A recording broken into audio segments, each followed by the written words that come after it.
Hey there! Are you struggling to focus while studying? Do you find yourself getting distracted easily? Don't worry, you're not alone. In this video, I'm going to give you some tips on how to improve your focus while studying. Firstly, try to create a distraction-free environment.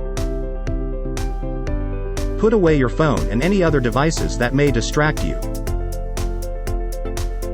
Find a quiet place to study, or consider using noise-canceling headphones.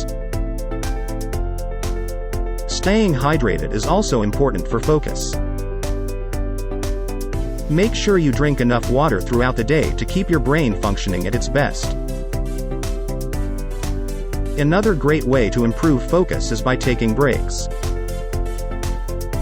Do some stretching or light exercise during your breaks to get your blood flowing and recharge your brain. Finally, consider using a Pomodoro timer. This technique involves studying for 25 minutes, then taking a 5-minute break.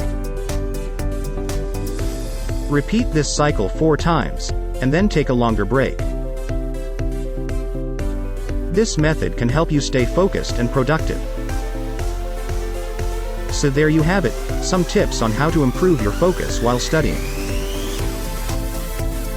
Remember, it takes time and practice to develop good study habits, so be patient with yourself and keep working at it. Thanks for watching, and happy studying!